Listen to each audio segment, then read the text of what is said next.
Habari gani mwana Keo TV, kama ni mara yako ya kwanza tafadhali subscribe na turn on notification. Karibu katika ulimwengu wa siasa. Jina langu ni Dio Keo TV. Shirika la Umoja wa Mataifa ambalo linapambania haki za binadamu linafahamika kama Amnesty International. Hili hapa ni shirika la kimataifa kabisa ambalo linashughulika masuala ya haki za binadamu.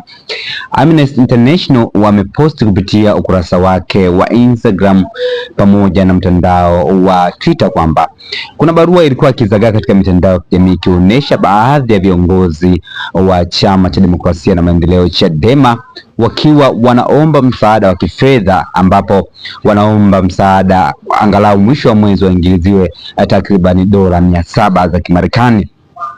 Amnesty International wameamua kuweka wazi katika mitandao ya kijamii kwamba barua hiyo siyo ya kweli, ni barua ambayo ni batili. Wameainisha hayo katika mitandao ya kijamii, hasa katika mtandao wa Twitter, na baadhi ya wanaharakati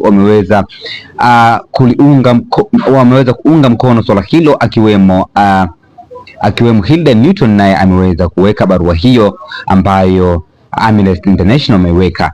Na ifahamike kwamba siku ya hapo jana Yeriko Nyerere alilipigia bango kweli jambo hilo. Aliweza kuchapisha mara kadhaa katika mitandao ya kijamii akitupa lawama moja kwa moja Chama cha Demokrasia na Maendeleo Chadema kwamba kinahusika katika kuomba fedha kwa ajili ya shughuli mbalimbali kwa shirika hilo la Amnesty International.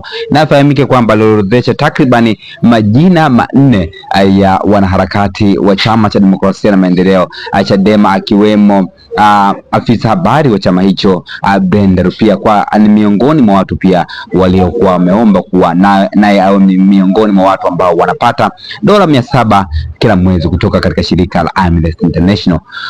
Tafadhali shusha maoni yako katika sehemu ya comment section. Jina langu ni Dio Keo TV. Tuna wakati ujao katika masuala mbalimbali yanayohusu siasa, hasa siasa za Afrika na siasa za ulimwengu. Tukutane wakati ujao katika masuala ya kisiasa, lakini usisahau kusubscribe na kutana on notification ili uwe mwanachama wetu wa Keo TV. Bye bye, tuna wakati ujao katika masuala ya kisiasa. Bye bye.